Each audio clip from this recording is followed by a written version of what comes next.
Terza corsa di questa riunione dell'Ippodromo Arcoveggio il 19 di febbraio, 7 cavalli in pista per il premio Aristogatta, corsa riservata ad europei di 3 anni, vincitori da Euro 500 Euro 5000.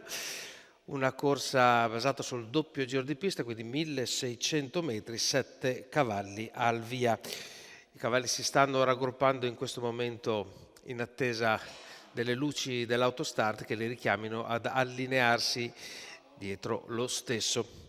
È una corsa con una bella moneta, sono 7.700 euro il montepremi di questo terzo impegno pomeridiano, e andiamo a leggere il campo dei partenti, che vede un protagonista sulla carta abbastanza importante, che è il numero 4 Indrio. Comunque abbiamo con il numero 1 Isonzo Mail, Maurizio Cheli, con il numero 2 Indios Barsa, interpretato da Francesco Virzì, con il numero 3 Imperia Spritz Andrea Farolfi, con il numero 4 Indrio, con una variazione di ferrature, sferrato anteriormente, Marco Stefani, con il numero 5 Intelligenzia con Vincenzino Luogo, con il numero 6 Igor PDL Michele Raimo, e con il numero 7 in seconda fila Giuseppe De Filippis porta in pista Iron Man Trio. I cavalli si stanno allineando dietro l'autostart e vediamo solo appunto in seconda fila Iron Man Trio, e i cavalli si stanno perfettamente allineando.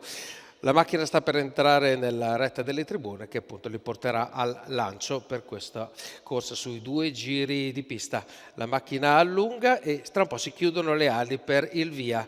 Parte molto bene dall'esterno Igor Pidiale con Michele Raimo, che prova ad andare davanti a Indrio, ma Indrio prende subito la testa della corsa e procede subito nella sua azione, mentre sbaglia Iron Man Trio, che viene, immagino, squalificato entrando nella numero pista di emergenza. 7 Quindi Iron davanti Man a Indrio sbaglia anche il cavallo squalificato. di Michele Raimo, Igor PDL, e quindi Numero rimane 6 in Igor seconda, PDL rimane in seconda squalificato. posizione Isonzo Mail con Maurizio Cheli, questi con un piccolo margine sul gruppo di altri 3 cavalli rimasti in pista, guidati da Indios Barsa, quando siamo ai 400 metri di corsa, e siamo con un parziale di 38 per compiere questi primi 400 metri. Saldo al comando abbiamo Marco Stefani con Indrio, segue appunto Maurizio Cheli con Isonzo Meli, e arriva adesso a cercare di muovere un po' le acque Andrea Farolfi con Imperia Spritz.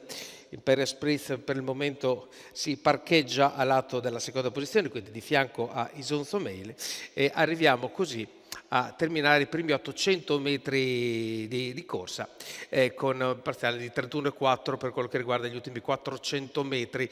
Andiamo con sempre Indrio e Marco Stefani, che si apprestano ad arrivare al chilometro. In seconda posizione sempre Isonzo Mail, con al suo fianco abbiamo Imperia Spritz. Un po' più dietro abbiamo Vincenzino Luogo con Intelligenzia, e quando andiamo nella retta delle tribune ovviamente Marco Stefani dà fuoco alle polveri, accelera e cerca ovviamente di rendere faticosa il percorso Numero 3 del Imperia cavallo all'esterno di Spritz Andrea Farolfi, che squalificato. sbotta di galoppo. Entriamo nell'ultima curva con Marco Stefani ancora davanti, Indrio saldo davanti a Isonzo Mail, segue Intelligenzia, e sull'ultima curva ormai le posizioni sembrano ormai consolidate, cristallizzate. Entra in retta d'arriva primo Indrio che ovviamente senza nessun tipo di sollecitazione si isola per il primo posto, segue con grande sicurezza Isonzo Mail al secondo posto, Intelligenzia è al terzo, mentre per il quarto posto recupera Andrea Farolfi con Imperia Spritz, ma non sappiamo se è ancora ovviamente valido per quello che riguarda. Comunque le prime posizioni sono Indrio, che conferma il pronostico che lo appoggiava al primo posto, quindi Marco Stefani per Enrico Montagna, la scuderia Warriors, figlio di Calgary Games e Anastasia. Al secondo posto Isonzo Mail, Maurizio Cheli, figlio di Don't You Forget It e Tipica Daghi, e al terzo posto abbiamo Intelligenzia con Vincenzino Luogo, e con questo chiudiamo il collegamento per la terza corsa qui all'Ippodromo Arcoveggio.